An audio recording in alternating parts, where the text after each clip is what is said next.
Alta performance ou a excelência é trivial, que a excelência nada mais é do que o amontoado de comportamentos que isoladamente nada tem de extraordinário. Ou seja, não é uma coisa que no outro dia você acorda e você começa a fazer daquele jeito. É uma sequência, ou seja, uma estratégia elaborada para você fazer uma coisa extremamente simples.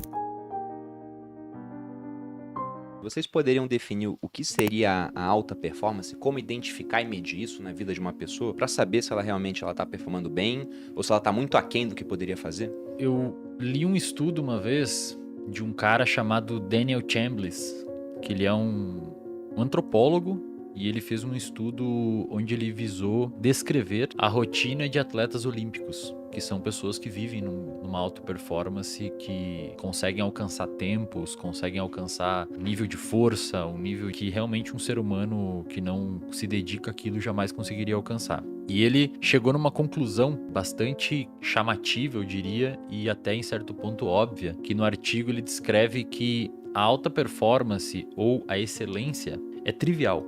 Ele usa a palavra mundana. E ele diz que se você pegar a vida desses atletas e fizer um filme e rodar a vida deles em time-lapse, bem rápido, você vai dormir de tédio. Muito parecido. É a mesma coisa todo dia. É chato.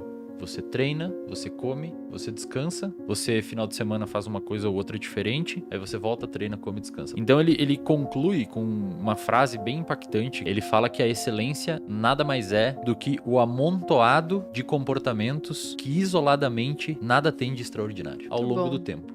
É comer, dormir, treinar. Se você pegar isolado, nenhum desses itens tem nada de extraordinário. Você não fez nada que depende de sorte, que depende de dar certo alguma coisa. É comer, dormir, treinar, estudar. E você começa a transformar a excelência em uma coisa que você faz repetidas vezes. O problema é que as pessoas elas não sabem como chegar na repetição e o que repetir. Primeiro, alta performance, ela é o estado ou a situação onde você não consegue atingir uma função de excelência com apenas uma etapa só. Ou seja, não é uma coisa que no outro dia você acorda e você começa a fazer daquele jeito. É uma sequência, ou seja, uma estratégia elaborada para você fazer uma coisa extremamente simples. A questão é, o óbvio é o mais difícil. E o óbvio só é óbvio para nós porque a gente olhou muitas coisas. E isso é uma das coisas que a gente tenta conversar com as pessoas, e a rede social tem essa função, pelo menos pra gente, em relação ao que é essa capilarização da rede digital, para trazer esse óbvio, o óbvio ululante, né? Como algumas pessoas ainda gostam desse termo, porque ele tá tão escondido entre sequências e pessoas que falam de dificuldades para vender facilidades, que, sabe, fica tudo muito por trás de um véu de interesse, onde você, né, às vezes tem que fazer um movimento contra a corrente para falar, calma, não é nada disso, é só isso aqui. Eu costumo dizer assim que você atingir um certo grau de performance na leitura, nos estudos, no treino, na dieta, no profissional, é uma coisa que tá exatamente isso, é uma coisa que tá na sua frente, palpável, fácil de enxergar, só que pelo fato de ser tão simples, muitas vezes você ignora aquilo e acha que não é daquele jeito, porque por vezes você quer um resultado mais rápido ou você atribui ao fato da simplicidade uma incapacidade de gerar um desfecho produtivo para você. Quando um paciente chega, quando eu falo com alguém nas minhas aulas e tudo mais, eu pergunto, cara, como que eu aprendo mais? Como que eu faço? O que que eu tenho que fazer? O que que eu tenho que tomar? É geralmente isso, cara, a pergunta. O que que eu tenho que tomar para conseguir aprender mais? Você tem que dormir bem, você tem que ter um alerta, você tem que ter uma boa alimentação para pelo menos dar os nutrientes suficientes para o seu corpo, você tem que estar organizado. A desorganização é mãe da procrastinação. Se você é uma pessoa desorganizada, vai ter mais chance de você procrastinar. Só que quando você fala isso para as pessoas, elas têm uma tendência de achar que elas já tentaram fazer aquilo e, na verdade, quando você for olhar, elas não tentaram ou tentaram por 2, 3 dias e isso não é tentar. Você nem deu tempo de conseguir que o seu corpo automatizasse alguma coisa ou outra. E as pessoas, muitas vezes, elas negligenciam o óbvio e tentam ir sempre para um lado mais elaborado, que acaba, eventualmente, caindo em psicoestimulantes, psicofármacos, estratégias mirabolantes de leituras de 200 páginas em 4 minutos, 5 minutos. Cara, não funciona, cara. O que a gente vê as pessoas hoje?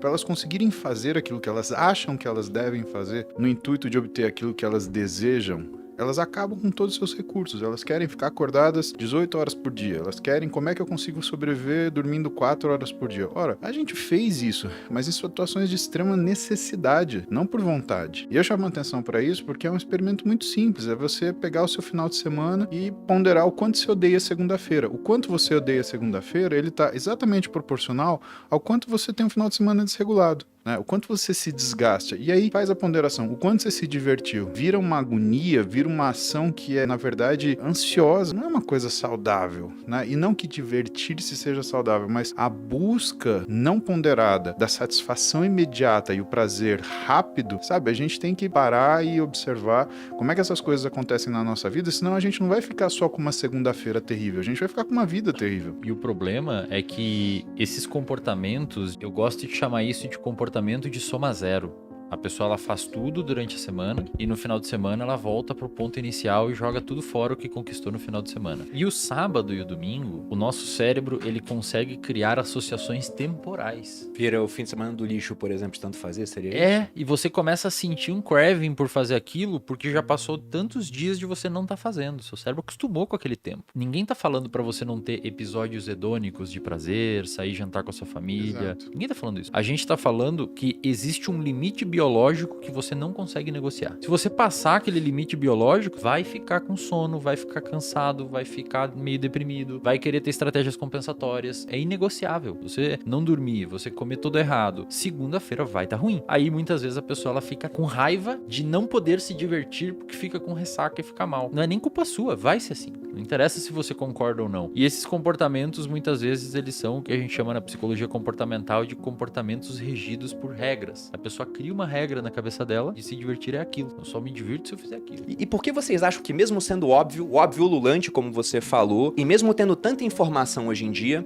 por que se perguntar pra uma pessoa que acompanha informação na internet, ela sabe, tá, pra ter uma vida mais saudável, é dormir cedo, é me alimentar melhor, é evitar junk food, né, comida extremamente industrializada, é treinar, é tomar um pouco de sol, porque mesmo sabendo de tudo, o pessoal não faz? O cérebro humano ele tem uma necessidade de novidade. A novidade encanta. E quando você fala, por exemplo, de rotina, você confunde rotina com algo maçante. Para nós é importante entender que a alta performance ela nunca é um exagero, mano. A alta performance é um equilíbrio. Você nunca passa do ponto. Então a gente tem que entender que a performance, ela mora nesse equilíbrio. Na realidade, é um equilíbrio dinâmico. E que a gente tem que dosar o que é a novidade, onde ela consiga intensificar o equilíbrio como um todo. E não simplesmente perturbar um lado. Descansar é bom. Fica descansando todo dia pra você ver. Ah, mas eu preciso de férias. Tá bom. O que acontece depois de 10 dias que você tá nas suas férias? Você começa a querer trabalhar. Sabe que você começa a querer trabalhar? Porque se você tivesse aquele descanso proporcional quando você está trabalhando, você teria todas as ideias trabalhando e não quando você está de férias. Você já sentiu aquele gap que a gente tem? Primeiro a gente chega nas férias, o trabalho ele tá com a gente, então você tá a 1000 por hora. Quando você começa a descansar, o que as pessoas falam? Ah, você já tá sentindo falta do trabalho, né? Não é que você tá sentindo falta do trabalho, é que tudo aquilo que é a sua criatividade, que vem por conta daquilo que é o ócio produtivo, quando você tá ocioso, isso vem quando você descansou. Então quando o Wesley ele fala assim, gente, tem que descansar,